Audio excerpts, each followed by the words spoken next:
Ya, baik. Assalamualaikum warahmatullahi wabarakatuh. Selamat pagi teman-teman.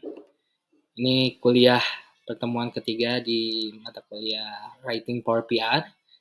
Dan hari ini kita membahas terkait dengan produksi media internal.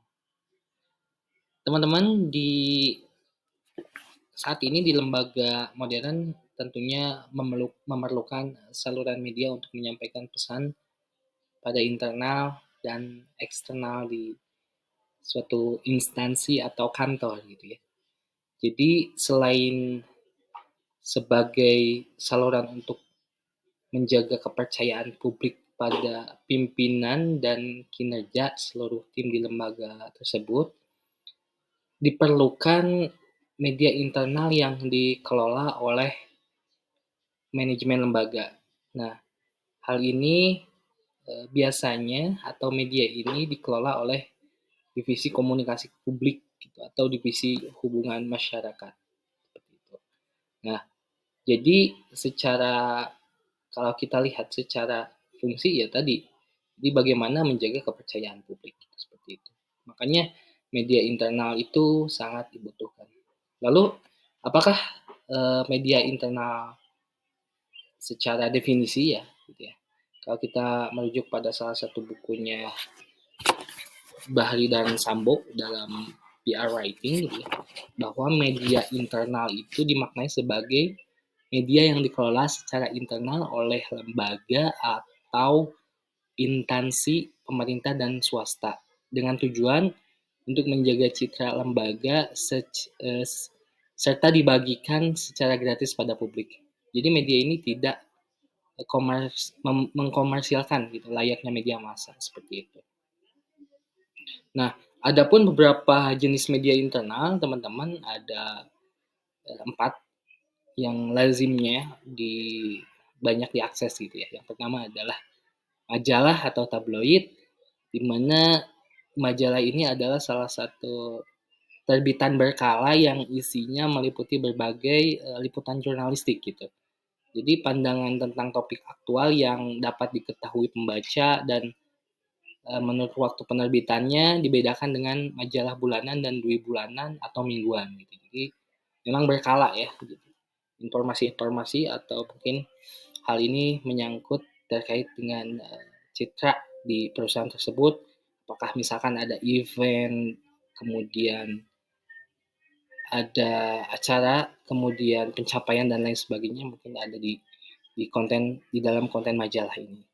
Yang kedua, jenis media internal itu penyajian informasi digital. Biasanya ini bisa kita lihat di website-website gitu, karena sekarang website itu dijadikan salah satu penyajian informasi dalam sebuah instansi swasta ataupun pemerintahan. Kemudian yang ketiga adalah video. Video itu menyajikan informasi yang menarik, teman-teman, dengan tampilan ragam gambar dalam waktu yang ringkas. Gitu.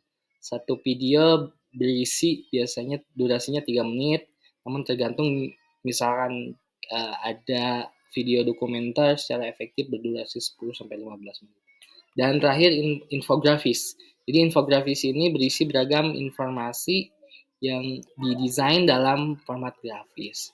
Adapun contoh-contohnya misalkan di majalah atau tabloid bisa kita lihat dalam beberapa instansi, misalkan di Bank Mandiri ya. Seperti ini, Mandiri Prioritas volume 1 2020. Ini salah satu majalah yang bisa teman-teman akses juga di internet gitu ya. Majalah atau tabloid majalah Mandiri Prioritas Bank Mandiri. Kemudian ada lagi di salah satu BUMN Pindad ini update dan saya lihat covernya pun bagus gitu ya. Dan ini salah satu contoh majalah yang bisa diakses oleh publik seperti itu. Nah, itu untuk salah satu contoh majalah atau tabloid ya.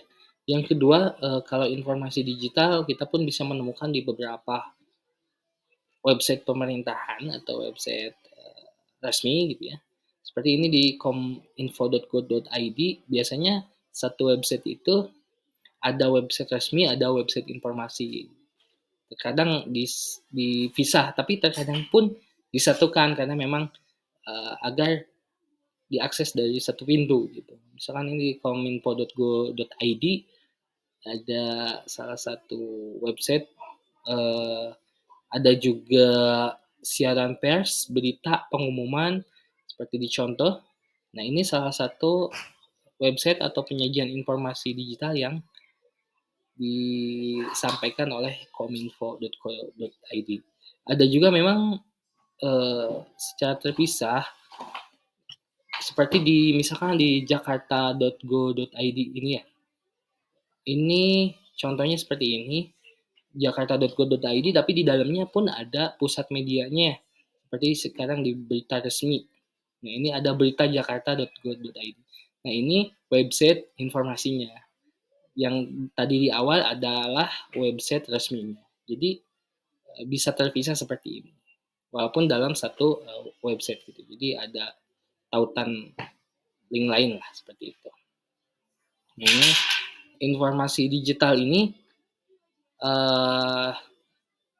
seperti tadi di Jakarta ada website resmi, ada website informasi yang memang ini secara publik pemerintah menyampaikan bahwa informasi ini penting untuk diakses di publik. Kemudian media internal lainnya adalah video. Kita tahu bahwa video itu salah satu hal yang digemari sekarang karena memang bersifat lebih menarik, dinamis, dan tentunya lebih efektif dalam penyampaian informasi. Ini pun seperti di website, di video atau YouTube pemerintahan di Sekretariat Kabinet RI, pemerintah menampilkan atau menyajikan video-video yang bersifat bagaimana meningkatkan citra Presiden atau Republik Indonesia dengan menggunakan video. Ini salah satu contoh juga di video, media internal. Dan yang terakhir adalah infografis. Jadi contohnya misalkan di pemerintahan ya, infografis capaian kinerja pemerintahan Presiden Joko Widodo. Ini sebenarnya saya akses ada beberapa halaman, tapi ini sebagai contoh saja. Teman-teman nanti bisa mengaksesnya dengan keyword infografis capaian kinerja pemerintahan Presiden Joko Widodo. Silakan diakses, nanti bisa di-download secara langsung dan lebih mudah gitu.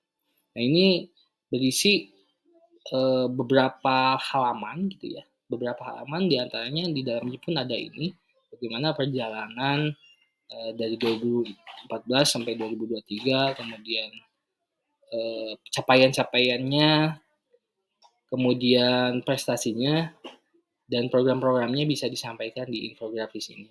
Oleh karena itu, publik bisa mendapatkan informasi secara utuh dan resmi langsung dari website resminya.